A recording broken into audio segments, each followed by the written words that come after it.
Subscribe करें और देखें एक दिल दहला देने वाली हॉरर स्टोरी। बिना घबराए बेल आइकॉन प्रेस करना ना भूलें।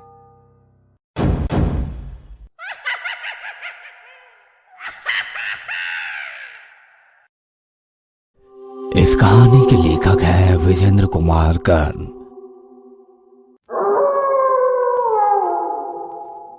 अमावस की वो काली रात अजीब सा सन्नाटा ओढ़े लेटी हुई थी। रात के 11 बज रहे थे। बीच बीच में कभी कुत्तों के भौंकने या कभी उनके रोने की आवाज आती तो वो सन्नाटा भंग होता।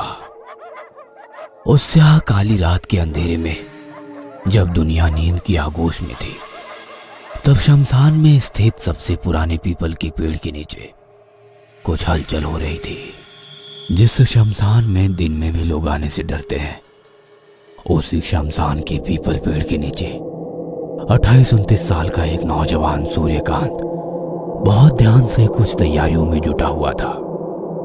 उसके मोबाइल का टॉर्च जला हुआ था और उसने उसे एक पेड़ के नीचे एक पत्थर से टिका कर रखा था। टॉर्च की रोशनी में वह खुद एक झोले से कुछ सामग्री निकाल कर पेड़ के नीचे इकट्ठा कर रहा था। कुछ ही देर में वह अपने साथ लाए झोले का सारा सामान जमीन पर निकाल चुका था। शराब की बोतल, तेज गंध वाला इत्र, काला कपड़ा, धुएं, दीप, आटा, कोयला, तेल, 2 नींबू जिसे लाल रंग में रंग दिया गया था, एक काला मुर्गा, माचिस और एक लोहे की छुरी। सूर्यकांत ने अपने सारे वस्त्र एक स्थान पर उतारे और नग्न अवस्था में आ गया। फिर उसने एक गोला घेरा बनाना शुरू कर दिया। सबसे पहले उसने आटे का घेरा बनाया, उसके बाद कोयले का घेरा। तीनों घेरे तैयार होने के बाद वो उस घेरे के अंदर पालथी मारकर बैठ गया। कुत्तों के रोने की आवाज अब बंद हो गई थी। हालांकि बीच बीच में झिंगुर की आवाज आती। पेड़ पर कुछ जुगनू मंडरा रहे थे। ऐसा लग रहा था कि किसी ने पेड़ की डाली पर कोई बल्ब बांध दिया हो। लेकिन सूर्यकांत इन सब बातों से बेखबर पूरी तल्लीनता से वो कर रहा था जिसके लिए वो यहां आया था। सूर्यकांत बहुत सावधानी से अपने साथ लाए इत्रों को चारों दिशाओं में छिड़क रहा था। फिर बचे इन इत्रों को उसने अपने बदन पर मल लिया। उस समय थोड़ी हवा चलने लगी थी, इसलिए दीपक जलाने में उसे दिक्कत हो रही थी। लेकिन 3-4 बार की असफल कोशिश के बाद उसने माचिस से पहले दीपक को जलाया, फिर धूप को। उसका धुआं तुरंत ही वहां फैलने लगा। फिर उसने लोहे की चाकू को ध्यान से देखा। मन ही मन कुछ बुदबुदाया। कुछ पलों के बाद पंखों की फड़फड़ाहट की आवाज ने सन्नाटे को फिर से भंग किया और फिर से वहां छा गई वही खामोशी। वो भी अब बिल्कुल शांत हो गया था। उसकी आंखें बंद थी और वो साधना में लीन हो गया था।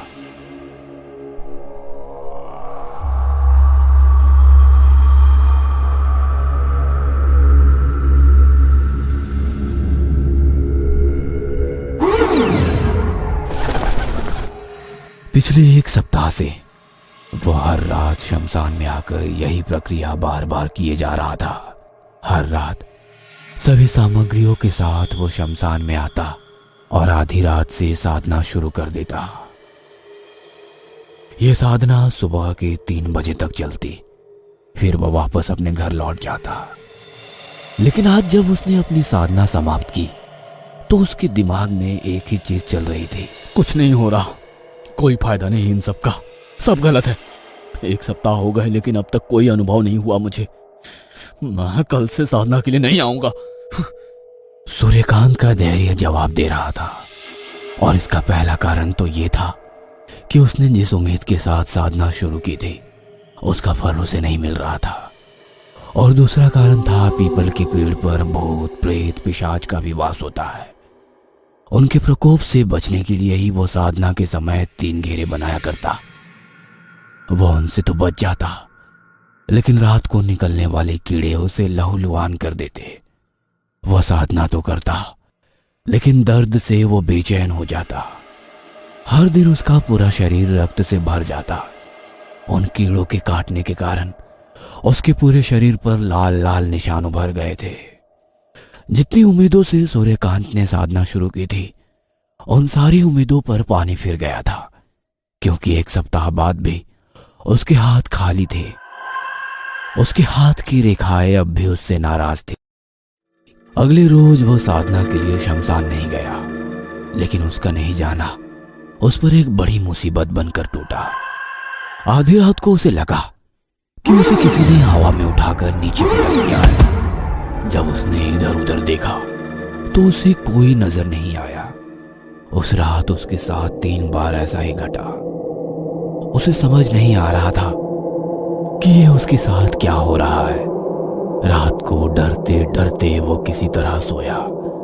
सुबह जब उसकी नींद खुली तो उसके मुंह से भयानक चीख निकल गई। उसके शरीर पर एक भी कपड़े नहीं है। उसका पूरा शरीर फेसिंग वाले नुकीले दांतों से बंधा हुआ है, जिसके कारण उसके पूरे शरीर से खून निकल रहा है। साथ ही उसके घाव पर मक्खियां भिनभिना रही है। वह एक तरफ से मक्खियों को भगाता है तो मक्खियां दूसरी तरफ जाकर बैठ जाती। उसके शरीर से निकला खून धीरे धीरे जमीन पर इकट्ठा हो रहा था। उसके घाव पर मंडराने वाली मक्खियों ने अब अपना स्थान बदल लिया था और अब वो जमीन पर जमा खून पर भिनभिना रही थी। यह देखकर सूर्यकांत जोर से चीखता है, लेकिन ये क्या? चीख के बाद उसकी नजर अपने शरीर पर जाती है तो वह देखता है कि वो तो बिल्कुल ठीक है। ना तो उसका शरीर बंधा हुआ है और ना ही उसके शरीर से खून ही निकल रहा है। वह मक्खियां भी तो कहीं नजर नहीं आ रही थी। अगली रात भी उसके साथ वही हुआ, लेकिन इस रात का अनुभव पिछली रात से भी भयानक था। आधी रात के बाद उसे ऐसा लगा कि कोई स्त्री उसे लगातार घूरे जा रही है। उस स्त्री के मुंह से रक्त की बूंदें टपक रही है। मांस का एक टुकड़ा उस स्त्री के मुंह में है और जब सूर्यकांत की नजर अपने शरीर पर जाती है तो वो देखता है कि वह मांस का टुकड़ा उसी के शरीर से नोचा गया है, जिसके कारण खून की धार फूट पड़ी है। उसकी चादर उस खून से भीग गई है। दर्द और दहशत में आकर जब वो जोर से चिल्लाता है तो आसपास की सारी चीजें उसे फिर से सामान्य दिखाई देने लगती है। लगातार घट रही ये घटनाएं उसे पागल बना रही थी। एक दिन जब वो उदास सा कमरे में बैठा अपने पंखे को गौर से देख रहा था, तभी उसे कुछ याद आता है। सूर्यकांत को अपनी गलती का एहसास होता है। उस रात वह फिर से शमशान में साधना के लिए चला जाता है। 2 दिन तक उसके साथ कुछ नहीं घटता, लेकिन तीसरे दिन से उसे ऐसा लगता था कि जब वो मंत्र जाप कर रहा होता है तो कोई औरतें बातें कर रही हैं, लेकिन वो क्या बातें करती उसके समझ में ये नहीं आता। उसे यह एहसास अब हर दिन होने लगा था कि कई औरतें उसके पास आकर बातें करती हैं, लेकिन वो अपनी आंखें नहीं खोलता था। साधना के कुछ दिन बीत जाते हैं। एक रात उसे ये समझ में नहीं आता है कि मंत्र जाप के समय कई औरतें नहीं, बल्कि सिर्फ एक औरत की आवाज उसके कानों में आ रही है, जो उससे कह रही है, ये सब क्यों कर रहा है तू? मार दूंगी, चला जा, अभी चला जा यहाँ से।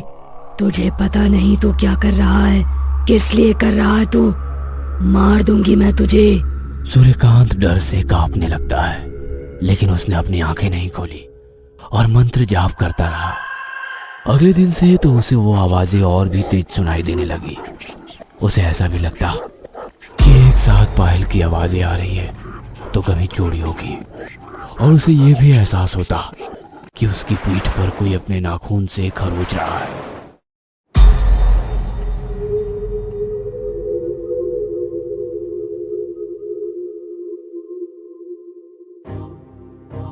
कुछ महीने बाद अपने बड़े से बंगले में बैठा सूर्यकांत शून्य में ताके जा रहा था।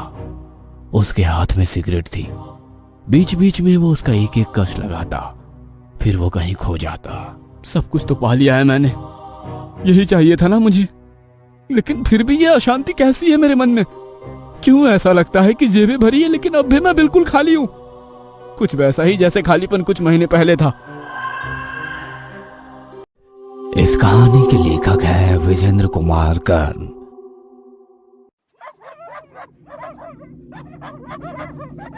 ये सब क्यों कर रहा है तू? मार दूंगी, चला जा, अभी चला जा यहाँ से। तुझे पता नहीं तू क्या कर रहा है।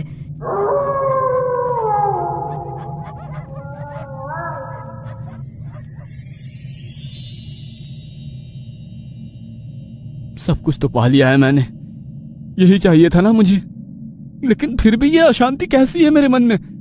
क्यों ऐसा लगता है कि जेबें भरी है लेकिन अब भी मैं बिल्कुल खाली हूं? कुछ वैसा ही जैसे खालीपन कुछ महीने पहले था।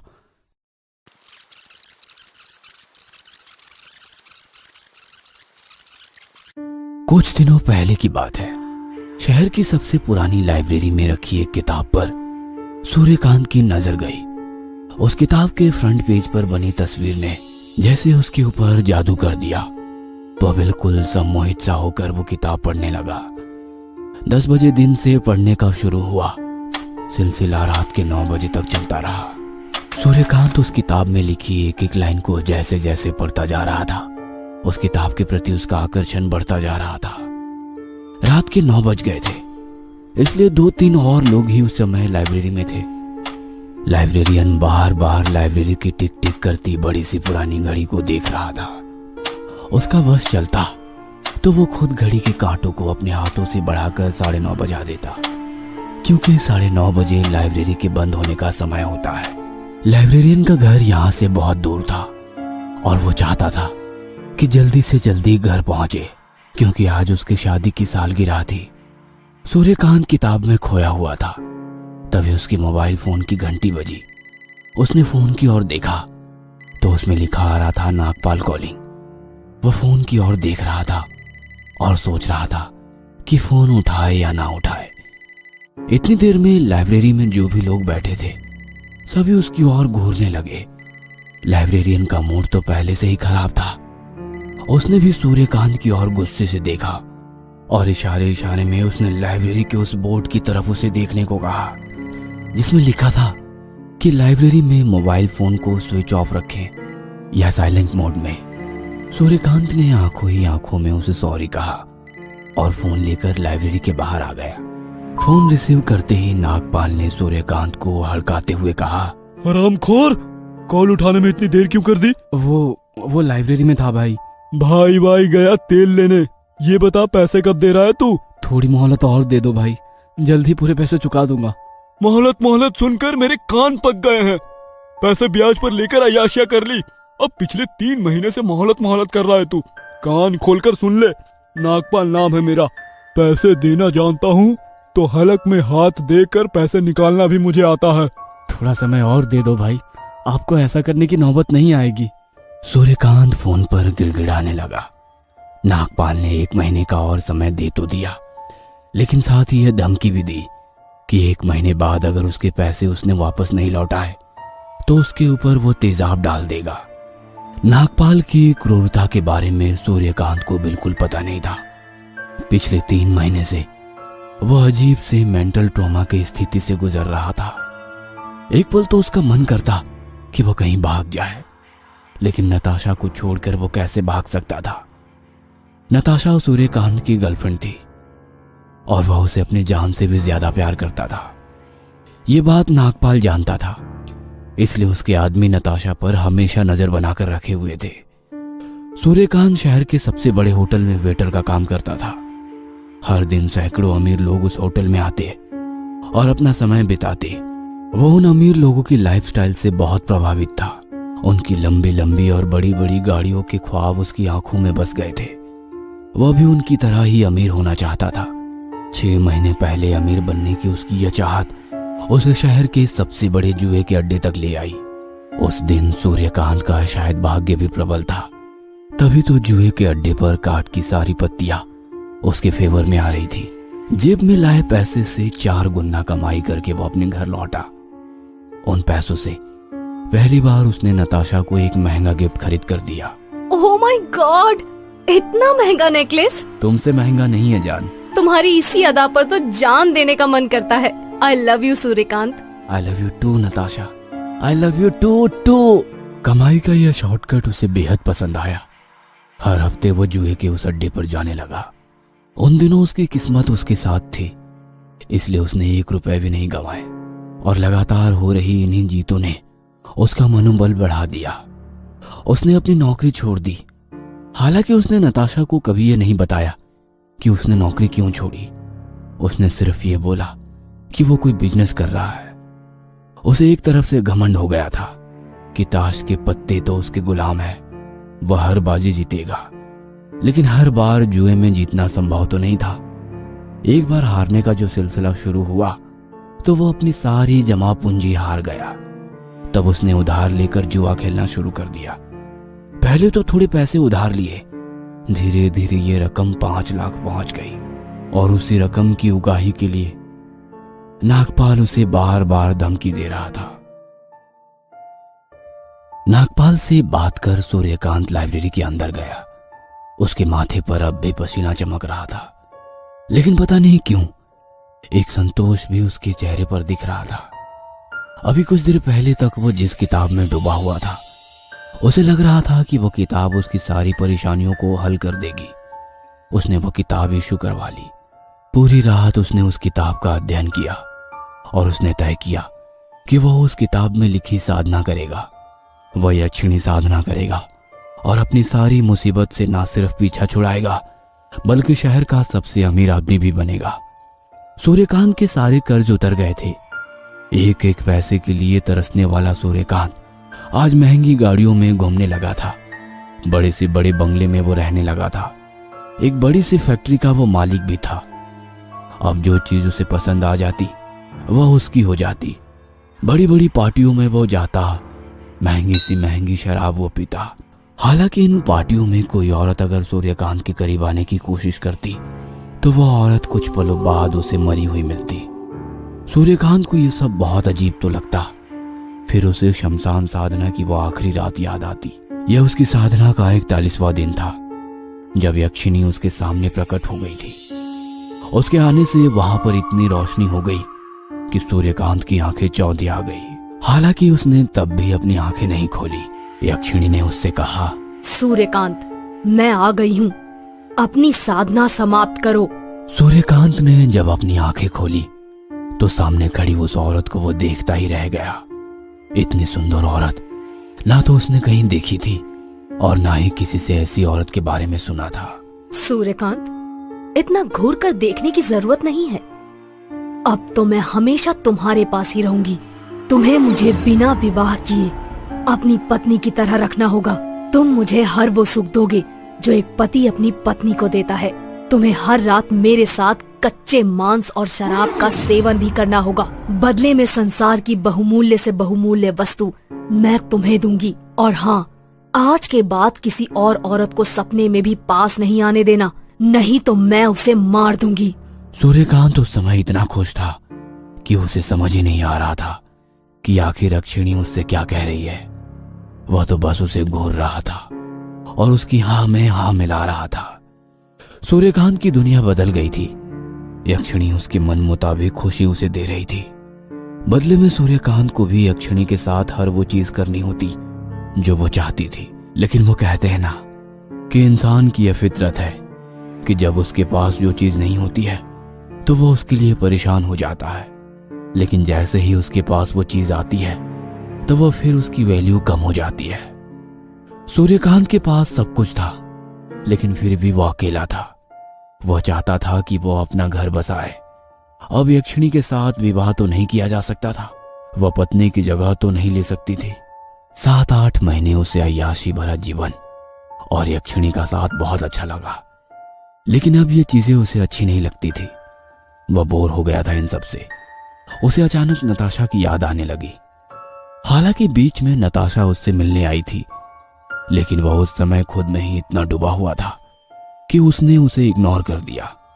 नताशा को लगा कि पैसे आने के बाद सूर्यकांत बदल चुका है, लेकिन अब नताशा के बिना वो रह नहीं पा रहा था। उसके आगे उसका मुस्कुराता चेहरा घूमने लगा था। नताशा के नरम हाथ जब उसके गालों को सहलाते थे तो वो दुनिया की सारी टेंशन भूल जाता था। उसके साथ चाय की टपरी पर बैठना, बाइक में फुल स्पीड घूमना, सड़क किनारे खड़े होकर दोनों का गोलगप्पा खाना और सारी दुनिया भूल जाना, उसे पुरानी सारी यादें परेशान करने लगी थी। एक दिन वो तैयार होकर नताशा से मिलने उसके घर जा रहा था। तभी यक्षिणी ने उसका रास्ता रोका और उससे प्यार करने की इच्छा जताई। लेकिन सूर्यकांत का मन यक्षिणी से अब पूरी तरह भर गया था। उसने उसके आगे हाथ जोड़ लिए और कहा, मुझे माफ कर दो, अब मुझसे तुम्हारी सेवा नहीं हो पाएगी। मुझे मेरी नॉर्मल लाइफ वापस चाहिए। सूर्यकांत ये भूल गया था कि यक्षिणी उसके द्वार पर खुद नहीं आई थी, उसने उसे बुलाया था। वो उस किताब पे लिखी यह बात भी भूल गया था कि यक्षिणी को सिद्ध तो किया जा सकता है, लेकिन उसे भगाया नहीं जा सकता। और यक्षिणी की मांग का इनकार करना मतलब बर्बादी की शुरुआत। सूर्यकांत घर से निकलने ही वाला था कि उसके मोबाइल की घंटी बजी। किसी ने उसे बताया कि उसकी फैक्ट्री में आग लग गई है, सब कुछ जलकर राख हो गया है। सूर्यकांत भागा भागा अपनी फैक्ट्री की ओर गया, लेकिन वहां तो अब सिर्फ राख बची थी। उसे समझ में आ गया कि हो या ना हो, ये सब यक्षिणी को किए इनकार का ही परिणाम है। लेकिन अब उसे उस फैक्ट्री का मोह नहीं था, बस उसे नताशा चाहिए थी।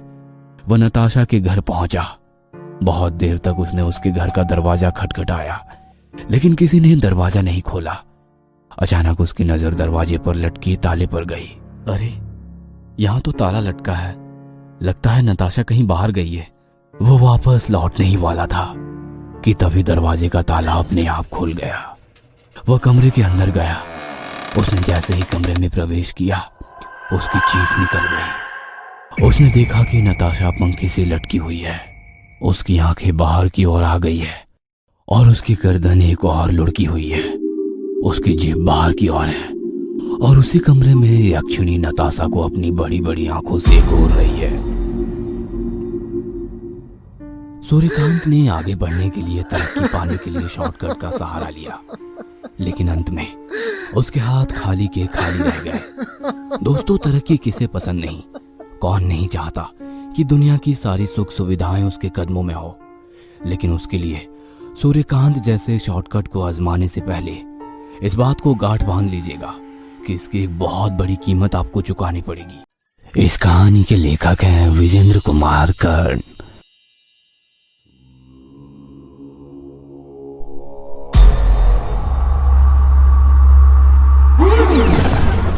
सूर्यकांत टूट गया था, सूर्यकांत बिखर गया था। वो ये सच स्वीकार ही नहीं कर पा रहा था कि उसने दुनिया की सबसे कीमती और खूबसूरत लड़की, अपनी प्रेमिका नताशा को हमेशा के लिए खो दिया है। फंदे से झूलती उसकी लाश को वो घंटों असहाय सा घूरता रहा। तुम वापस आ जाओ ना नताशा, प्लीज प्लीज तुम वापस आ जाओ। मैं क्या करूंगा तेरे बिना? यार नताशा, तुझे मेरी कसम, तू आ जा यार, वापस आ जा। यार गलती हो गई मुझसे, लेकिन गलती की ऐसी सजा कौन देता है यार? नताशा प्लीज यार, प्लीज तू आ जाना। तेरे साथ मुझे फुल स्पीड बाइक चलानी है, अपनी बाइक में बिठा के यहाँ के सारे ट्रैफिक सिग्नलों को तोड़कर तेरी मीठी डांट सुननी है। नताशा आ जाना, मुझे कुछ नहीं चाहिए यार, धन दौलत फैक्ट्री बड़ा घर कुछ नहीं, मुझे तुम चाहिए, सिर्फ तुम। जीवन के सबसे बड़े सत्य को झुटलाने की कोशिश करने वाला एक मूर्ख होता है। मृत्यु एक अटल सत्य है और मृत्यु के पश्चात मृतक की वापसी की उम्मीद असंभव है। सूर्यकांत भावुक होकर कुछ ऐसी ही उम्मीद कर रहा था। उसने नताशा का अंतिम संस्कार तो कर दिया, लेकिन नताशा की यादों से वो बाहर नहीं आ पा रहा था। नताशा की मौत के चौथे दिन के बाद की बात है। सूर्यकांत तन्हा सा चुपचाप सोफे पर बैठा उसकी यादों में खोया हुआ था। तभी बारिश होने लगी। वह उठकर खिड़की के पास गया और बारिश देखने लगा। बारिश की बूंदें जैसे जैसे जमीन को छूती, सूर्यकांत यादों की उन गलियों में चला जाता जहां वो लाख चाहकर भी हकीकत में नहीं जा सकता था। यादों की उस गली में जहां एक बार बारिश के कारण उसकी बाइक खराब हो गई थी। सूर्यकांत, अगर तुम्हारी बाइक बारिश में यहाँ खराब नहीं हुई होती तो हमें कभी पता ही नहीं लगता कि इस तरफ इतने अच्छे गोलगप्पे मिलते हैं। वैसे हर जगह के गोलगप्पे के बारे में तुम्हारा ऐसा ही ख्याल है ना नताशा? इंडिया गेट, पालिका बाजार, दिल्ली हाट, पश्चिम बिहार, क्यों सही कहा ना जान? तुम मेरी खिंचाई कर रहे हो ना? ठीक है, कर लो खिंचाई, but yes I love golgappa. अरे पहले खा तो लो फिर बोलना। अरे देखो तो, गोलगप्पे का पानी खुद पर गिरा लिया। रुको, मैं रुमाल से साफ कर देता हूँ। तुम बिल्कुल मेरे पापा की तरह हो, वो भी ऐसे ही थे, कुछ ज्यादा ही स्वीट और केयरिंग। मैं बिल्कुल भी स्वीट नहीं हूँ। हाँ, तुम्हारी केयर तो करता हूँ। प्यार स्वीट तो होता है ना सूर्यकांत? पता नहीं जान, मेरे लिए प्यार स्वीट तो नहीं। तो फिर क्या? मेरे लिए तो प्यार इमली की चटनी है नताशा। इमली की चटनी? वो कैसे? अच्छा, तुम आंखें बंद करके इमली की चटनी के बारे में सोचो, तब बताऊंगा। अब ये क्या है? अरे सोचो तो। अच्छा ठीक है। अरे मेरा मुंह तो पानी से भर गया, खट्टा सा स्वाद भी आने लगा। यस माय लव, यही है प्यार। प्यार इमली की चटनी सा होता है, सिर्फ सोचने भर से जहन एक स्वाद से भर जाता है और आप उसी स्वाद में रहना चाहते हो। हाँ सूर्यकांत, ऐसा ही होता है जब मैं तुम्हारे बारे में सोचती हूँ। और जब मैं तुम्हारे बारे में सोचता हूँ माय लव। तभी जोर की बिजली कड़की सूर्यकांत यादों की उन खट्टी मीठी गलियों से हकीकत के उस उबड़ खाबड़ सड़क पर आ गया, जहाँ पर चलना उसके लिए बहुत ही मुश्किल था। हालांकि वो चल तो रहा था, लेकिन उसके पैर लहूलुहान हो गए थे। क्यों किया मैंने ऐसा? क्यों? लेकिन आपके कर्म आपका पीछा तब तक नहीं छोड़ते जब तक कि आपकी सांसें आपको बंधन मुक्त ना कर देती और आप उस अनंत यात्रा पर नहीं निकल जाते जहां से कोई लौटता नहीं। सूर्यकांत की आंखों में आंसुओं ने अपना घर बना लिया था और दुखों के चक्रव्यूह में वो ऐसा फंसा था जहां से वो चाहकर भी नहीं निकल पा रहा था। यक्षिणी उसे अब भी परेशान कर रही थी, क्योंकि वो यक्षिणी को प्यार नहीं दे रहा था। एक रात की बात है, कई रातों से जागा सूर्यकांत सोने की कोशिश कर रहा था। उस दिन संयोग से उसे नींद भी आ गई थी। वो जैसे तैसे नींद की आगोश में जा रहा था, तभी एक साया उसकी तरफ बढ़ रहा था। ये कोई और नहीं, यक्षिणी ही थी। उसने उसे जगाने की कोशिश की। सूर्यकांत, जागो सूर्यकांत, जागो। लेकिन सूर्यकांत नहीं जागा। यक्षिणी की आंखों में खून उतर आया। गुस्से से उसकी आंखें तपते कोयले की आग की तरह लाल हो गई। उसने सूर्यकांत को उठाकर जमीन पर रखा। फिर उसने अपनी आंखें बंद करके कोई मंत्रोच्चार किया। कुछ ही पलों में उसके हाथ में लोहे की कई सारी कीले और एक हथौड़ी आ गई थी। यक्षिणी ने उस कीले को लोहे की हथौड़ी से सूर्यकांत की उंगलियों में ठोकना शुरू कर दिया। एक तरफ ठक ठक ठक ठक की आवाज आ रही थी, दूसरी तरफ खून की धार उसके हाथों से फूट रही थी और वो धार जमीन पर बिखरने लगी। गहरी नींद में सोया सूर्यकांत चीखते हुए जाग गया। जागते ही उसने अपनी उंगलियों की तरफ देखा, लेकिन उसकी उंगलियां तो बिल्कुल ठीक थी। उस पर ना तो खून लगा था और ना ही कोई चोट का निशान था। तभी उसे यक्षिणी की धीमी धीमी आवाज सुनाई दी। मुझे प्यार करो, मुझे प्यार करो। मैंने तुम्हें सब कुछ दिया है और अब मुझे मेरे हिस्से का प्यार दो। सूर्यकांत उस आवाज को सुनकर परेशान हो गया। उसने अपने कान बंद कर लिए, लेकिन वो आवाज धीरे धीरे बढ़ती जा रही थी। उसकी तीव्रता बहुत ही अधिक थी। चाहते हुए भी वो उस आवाज को रोक नहीं पा रहा था। उसके चेहरे पर की ये परेशानी पसीने की बूंदों की शक्ल में दिखने लगी थी। वो वहां से भागना चाहता था। तभी उसे नताशा का शरीर पंखे से लटका हुआ फिर से दिखने लगा। उसे समझ नहीं आ रहा था कि ये कैसे हो गया। उसने तो उसका अंतिम संस्कार कर दिया है। अचानक नताशा की गर्दन, जो एक तरफ लुढ़की हुई थी और उसकी जीभ बाहर थी, वह गर्दन बिल्कुल सीधी हो गई और उसकी जीभ भी अंदर चली गई। यही नहीं, उसके बाद नताशा के शरीर में हलचल होने लगी। उसकी दोनों आंखें बंद अचानक से खुल गई और वो आंखें सूर्यकांत की ओर घूरने लगी। सूर्यकांत, प्लीज मुझे बचा लो। मुझे तुम्हारे साथ जीना है सूर्यकांत। तुमसे शादी करनी है। तुम सुन रहे हो ना मैं क्या कह रही हूँ? प्लीज मुझे बचाओ। मुझे इस रस्सी से मुक्त कर दो। मैं तुम्हें गले लगाना चाहती हूँ सूर्यकांत। सूर्यकांत सम्मोहित सा उस आवाज को सुन रहा था। अचानक से उसे लगने लगा कि उसकी नताशा वापस आ गई है। वो दौड़ कर गया और पंखे से लटके उसके शरीर को रस्सी से आजाद किया। नताशा ने उसे गले लगा लिया और उसे चूमती हुई बोली, सूर्यकांत, यहाँ से भागो, यहाँ से भाग चलो। उसके बाद नताशा ने अपना हाथ उसे पकड़ने के लिए कहा। सूर्यकांत ने भी उसका हाथ पकड़ने के लिए अपना हाथ आगे बढ़ाया, लेकिन ये क्या, वो चाहकर भी उसका हाथ पकड़ नहीं पा रहा था।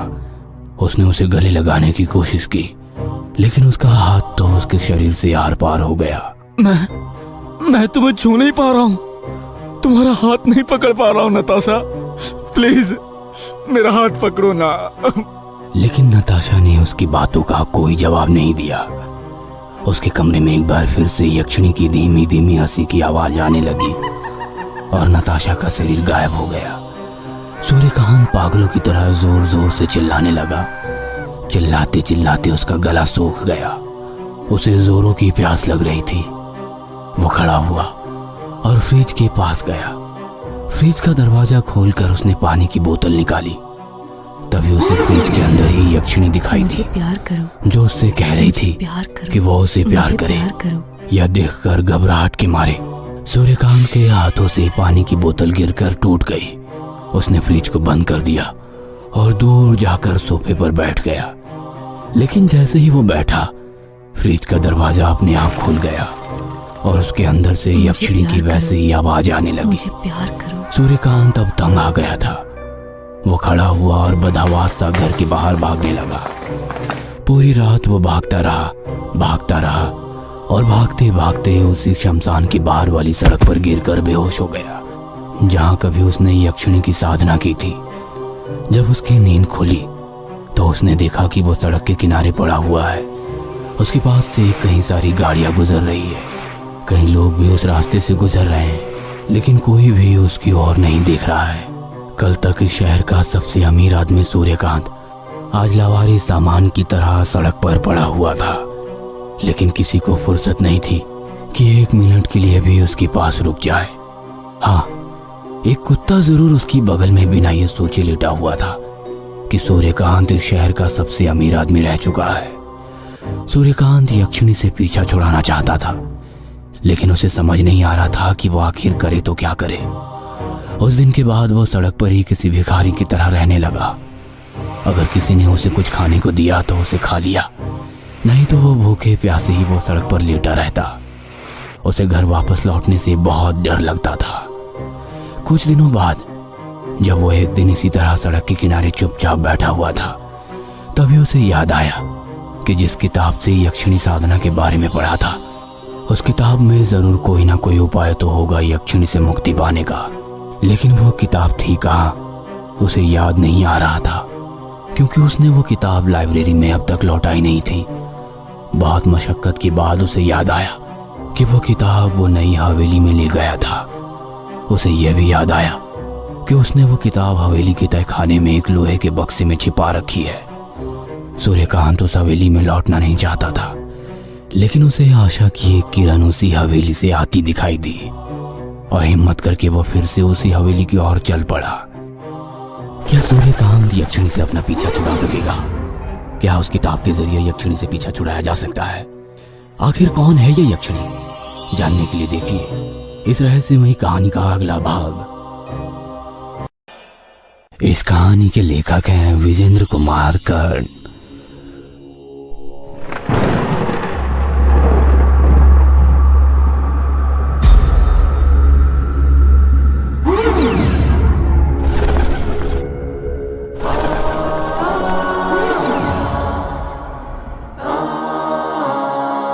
हिम्मत करके वो फिर से उसी हवेली की ओर चल पड़ा। उसने कांपते पैरों से अपने ही घर में प्रवेश किया और तहखाने की ओर बढ़ चला। धीरे धीरे सधे कदमों से वो तहखाने की ओर बढ़ता चला जा रहा था। उसके दिल की धड़कन बहुत तेज हो गई थी।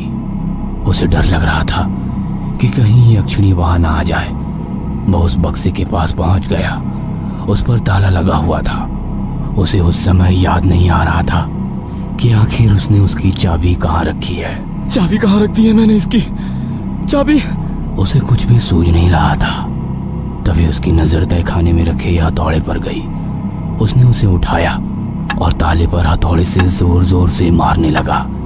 ताला ज्यादा मजबूत नहीं था। कुछ वार के बाद ही वह टूट गया। सूर्यकांत ने बक्से को खोला। उसने वो किताब निकाली और उसके पन्ने पलटने लगा। तभी उसे वहां पर धुआं धुआं सा लगने लगा। धुआं इतना अधिक था कि उसे खांसी आने लगी। ये धुआं कहां से आ गया? तभी यक्षिणी की आवाज फिर से गूंजने लगी। मुझे प्यार करो सूर्यकांत, तुमने मुझे बुलाया है, मेरी आज्ञा मानो। तभी सूर्यकांत की नजर तहखाने से उठती आग की लपटों पर गई। उसने देखा कि तहखाने में आग लग गई है और आग की लपटें उसी की ओर बढ़ रही है। वो अपने हाथ में किताब लिए भागने ही वाला था कि वो लड़खड़ाकर गिर गया। जब तक वो उठता, आग की लपटें उसके बिल्कुल पास आ गई थी। उन लपटों की शिकार उसकी किताब हो गई और पल में ही वो राख में तब्दील हो गई। सूर्यकांत ने उस किताब को बचाने की बहुत कोशिश की। उस कोशिश में उसका भी आधा चेहरा झुलस गया, लेकिन वो कामयाब नहीं हो पाया। इसके पहले कि वो भी उस किताब की तरह पूरी तरह से झुलस कर राख में बदल जाता, वह वहां से भागने लगा। भागते भागते वो शमशान की उसी बाहरी सड़क पर पहुंच गया जहां वो पिछले कई दिनों से रह रहा था। यक्षिणी से पीछा छुड़ाने की सूर्यकांत की आखिरी उम्मीद भी झुलस गई थी। सूर्यकांत किसी तरह यक्षिणी से मुक्ति चाहता था। आखिर वो कब तक इस तरह पागलों की तरह सड़क पर रहता। उसके बाद सूर्यकांत एक बार फिर से यक्षिणी से मुक्ति के प्रयास शुरू किए। वो उस लाइब्रेरी में फिर से इस उम्मीद से गया कि उसे उस किताब की दूसरी कॉपी मिल जाए, लेकिन वो नहीं मिली। उल्टा उस लाइब्रेरियन ने उससे पुरानी किताब जल्द से जल्द लौटाने के लिए कहा। सूर्यकांत परेशान तो था, लेकिन उसे अब भी उम्मीद थी कि यक्षिणी से वो मुक्ति पा लेगा। उसने कई शमशान के चक्कर लगाए कि कोई तो योगी, कोई बाबा, कोई तांत्रिक होगा जिसके पास यक्षिणी से मुक्ति का उपाय मिलेगा। लेकिन जितने भी लोगों से वो मिला, सभी ने कहा कि यक्षिणी से मुक्ति मौत के बाद ही मिल सकती है। सूर्यकांत की हिम्मत अब जवाब दे गई थी। अब वो समझ गया था कि यक्षिणी से इस जन्म में तो उसे मुक्ति मिल ही नहीं सकती। इसलिए उसने तय किया कि वो आत्महत्या कर लेगा। यही सोचकर वो सड़क पर जा रहा था, तभी उसे एक तेज रफ्तार कार दिखाई दी। उसने तय कर लिया कि वो इसी कार के आगे आकर अपनी जान दे देगा। सूर्यकांत बिना किसी बात की परवाह किए उस तेज रफ्तार कार के आगे आ गया। कार आकांक्षा चला रही थी। हालांकि आकांक्षा ने सही समय पर ब्रेक लगा दिया था, इसलिए सूर्यकांत के सिर पर मामूली सी चोट लगी, लेकिन चोट के कारण वो बेहोश हो गया था। आकांक्षा सूर्यकांत को लेकर एक प्राइवेट क्लिनिक में गई। 5-6 घंटे के बाद उसे होश आया। जब उसे होश आया और उसने खुद को अस्पताल के बिस्तर पर पाया, तो उसने मन ही मन ईश्वर को भला बुरा कहा, क्योंकि वो मरना चाहता था। उसे आकांक्षा पर भी बहुत गुस्सा आया कि उसने क्यों नहीं तेज रफ्तार कार उस पर चढ़ा दी। आकांक्षा पैरानॉर्मल एक्टिविटीज की एक्सपर्ट तो थी ही, साथ ही उसने यक्षिणी के बारे में भी काफी कुछ पढ़ रखा था। बातों बातों में सूर्यकांत ने जब अपनी कहानी उसे सुनाई, तो आकांक्षा ने रामनगर के जंगल में रहने वाले उस बाबा के बारे में बताया, जिसके बारे में कहा जाता था कि यही एक व्यक्ति है जिससे उसे यक्षिणी से मुक्ति मार्ग मिल सकता है, क्योंकि ऐसा कहा जाता है कि उन्होंने भी यक्षिणी को सिद्ध किया है। लेकिन वो बाबा सिर्फ अमावस की रात को ही देखते थे। उसके बाद वो कहाँ जाते किसी को नहीं पता। अमावस में अभी 5 दिन ही बाकी थे। दिल पर पत्थर रखकर वो अमावस की रात का इंतजार कर रहा था। इस बीच आकांक्षा ने उसका बहुत ध्यान रखा। वो आकांक्षा के प्रति आकर्षित हो गया था, और शायद आकांक्षा भी, लेकिन सूर्यकांत ये दिखाना नहीं चाहता था और ना ही बोलना चाहता था, क्योंकि अगर वो ये बात आकांक्षा से कहता तो यक्षिणी उसे भी नुकसान पहुंचा सकती थी। 5वें दिन सूर्यकांत रामनगर के जंगल की ओर अकेले चल पड़ा। अमावस की रात थी, इसलिए जंगल में घोप अंधेरा था। वो मोबाइल की टॉर्च की रोशनी में बढ़ा जा रहा था। लेकिन उसे कहीं भी वो सिद्ध बाबा नहीं दिखाई दे रहे थे। उसे डर भी लग रहा था कि जंगल में ना जाने कब और कहां से कोई जानवर आ जाए और उस पर हमला कर दे। सूर्यकांत आज उस बाबा से किसी भी कीमत पर मिलना चाहता था, इसलिए डरते हुए भी वो जंगल के बीचों बीच बढ़ता जा रहा था। दूर कुत्तों के रोने की आवाज आती तो किसी जंगली जानवर की। रात के अब 2 बज गए थे, लेकिन सूर्यकांत की मंजिल अब भी उससे दूर थी। सूर्यकांत यही सोचते हुए जा रहा था, तभी झाड़ियों से निकलकर एक चीता उसकी तरफ लपका। सूर्यकांत ने खुद को पीछे किया, लेकिन चीते ने उसका गला पकड़ लिया। सूर्यकांत उसकी गिरफ्त से खुद को बचाने की पूरी कोशिश कर रहा था। अचानक चीते ने अपना पंजा उसकी मुंह पर मार दिया। खून की धार बह निकली। दर्द के मारे वो चीख पड़ा और दूसरी तरफ भागने लगा। तभी उसके कानों में फिर से यक्षिणी की आवाज आने लगी। क्यों आया है यहाँ? यहाँ क्यों आया है? भाग जा यहाँ से, चला जा यहाँ से, भाग जा, चला जा। सूर्यकांत ने पीछे मुड़कर देखा तो वहां कोई चीता नहीं था और ना ही उसके चेहरे पर उसके पंजों द्वारा बना घाव। सूर्यकांत एक पेड़ के नीचे बैठकर रोने लगा। तभी दूर उसे कुछ रोशनी दिखाई दी। जंगल में रोशनी देख सूर्यकांत के चेहरे पर खुशी की चमक आ गई। उसे लगा कि वह अपनी मंजिल तक पहुंच गया है। वो भागता भागता रोशनी के पास पहुंचा। सिद्ध बाबा वहीं थे और अपनी आंखें बंद करके ध्यान में बैठे हुए थे। सूर्यकांत उनके पैरों के पास गिर गया और जोर जोर से रोने लगा।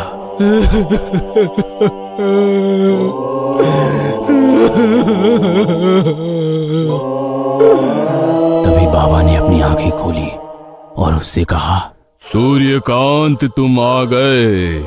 सूर्यकांत ने आश्चर्यचकित होकर बाबा की ओर देखा।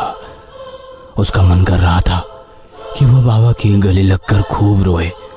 बाबा उसके मनोभाव को समझते थे। तुमसे गलती हुई है सूर्यकांत, बहुत भारी गलती। तुमने यक्षिणी तो सिद्ध कर ली, लेकिन तुम्हें यक्षिणी के बारे में कुछ नहीं पता था कि इसे किस रूप में सिद्ध करते हैं। तुमने अपने स्वार्थ के लिए एक किताब को पढ़कर इसे सिद्ध तो कर लिया, बिना ये जाने कि ये शक्ति है क्या। तंत्र मंत्र की दुनिया बहुत ही रहस्यमयी और विचित्र होती है। इस संसार से परे कई ऐसी शक्तियां हैं जिसे मंत्रों के सहारे अपने वश में किया जा सकता है। ये शक्तियां पल में ही दुर्लभ से दुर्लभ वस्तु भी हमारे पैरों में लाकर रख सकती है।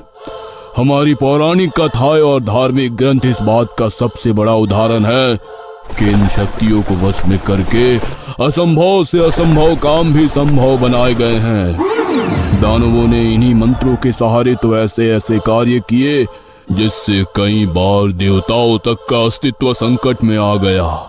दानव ही क्या, मनुष्य ने भी तो इन मंत्रों के प्रयोग से देवों को सिद्ध किया है। लेकिन मंत्रों के सहारे इन शक्तियों को प्रसन्न करना बहुत ही दुर्गम है। अगर आपकी साधना में जरा सी भी त्रुटि रह गई तो यमलोक का द्वार पल में आपके लिए खुल जाएगा और आपका शरीर सजीव से निर्जीव की गिनती में आ जाएगा। यक्षिणी हमारे जैसे ही इस पृथ्वी लोक में आम इंसानों के बीच में ही रहती है, लेकिन आप और हम इसे देख नहीं सकते हैं, क्योंकि बिना साधना की शक्ति के हमारी भौतिक आंखों से इन्हें नहीं देखा जा सकता है। पीपल का पेड़ इनका निवास स्थान होता है। सात्विक सामग्री से यक्षिणी साधना कठिन है। बिना तामसिक वस्तुओं के प्रयोग के यक्षिणी को प्रसन्न नहीं किया जा सकता है, और अगर एक बार ये सिद्ध हो गई तो फिर रातों रात किस्मत के काले अंधेरे में समृद्धि की चकाचौंध रोशनी आ जाती है।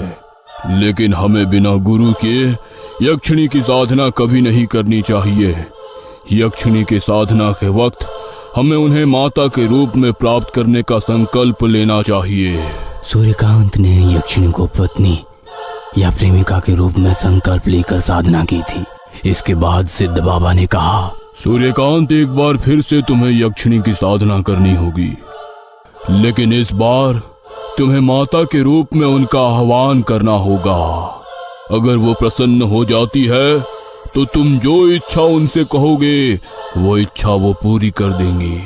और हाँ, माँ रूप में सिद्ध यक्षिणी आशीर्वाद देकर वापस लौट जाती हैं, लेकिन दूसरी साधना की राह में प्रेमिका रूप में सिद्ध यक्षिणी बहुत कांटे बोएगी। वो चाहेगी कि वो किसी तरह तुम्हारी साधना सफल ना होने दे। वो बहुत सारे हथकंडे अपनाएगी, लेकिन तुम्हें बिल्कुल ही दृढ़ निश्चय के साथ साधना करनी होगी। सूर्यकांत एक बार फिर से यक्षिणी साधना करने के लिए पीपल के पेड़ के नीचे बैठ गया। इस बार उसने बाबा द्वारा दिए गए रक्षा मंत्र का घेरा अपने चारों ओर बनाया और 2 काले मुर्गे की बलि के साथ साधना शुरू कर दी। लेकिन सूर्यकांत की राह आसान नहीं थी, क्योंकि यक्षिणी उसकी साधना में विघ्न डालने के लिए तैयार खड़ी थी। यक्षिणी की शक्ति बहुत ही तीव्र होती है। अपनी शक्ति के इस्तेमाल से वो सूर्यकांत को परेशान करने लगी। कभी उसे लगता कि उसके कानों के पास कोई जोर जोर से घंटा बजा रहा है। उसकी आवाज से सूर्यकांत के कानों से खून तक निकलने लगता, लेकिन वो अपनी साधना से पीछे नहीं हटता। कभी उसे लगता कि यक्षिणी अपने दांत उसकी छाती में गड़ा रही है और जोर जोर से चिल्लाती हुई उसके आसपास घूम रही है। सूर्यकांत की साधना को 10 दिन हो गए थे। इन 10 दिनों में यक्षिणी ने हर संभव कोशिश की कि उसकी साधना को तोड़ दे, लेकिन वो नहीं कर सकी।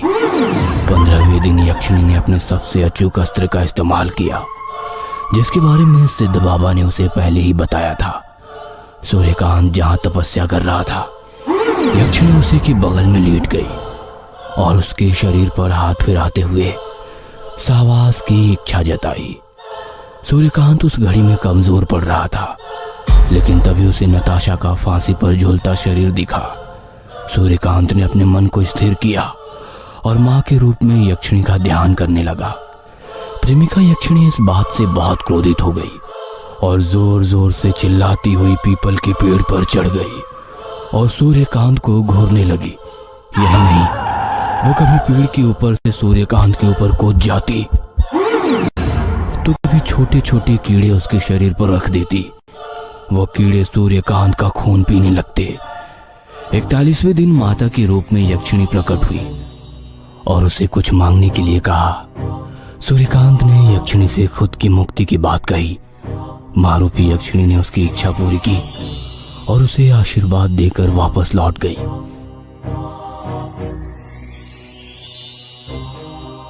सूर्यकांत आज उसी होटल में वेटर का काम करता है जहां वो पहले किया करता था। उसका जीवन आज पूरी तरह बदल गया है।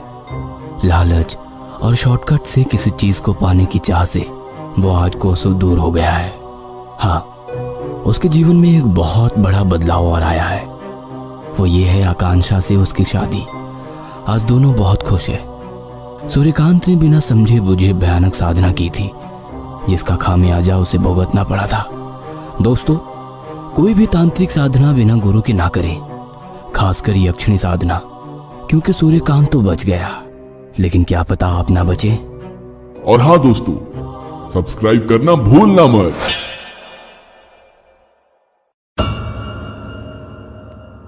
ये कहानी आपको अच्छी लगी हो तो हमें सब्सक्राइब करें। हमारा इंस्टाग्राम और फेसबुक पेज जरूर फॉलो करें। अगर आपके पास ऐसी ही कोई कहानी हो तो हमें कमेंट बॉक्स में भेजें। हम कोशिश करेंगे कि अगली एनिमेटेड स्टोरी आपकी होगी।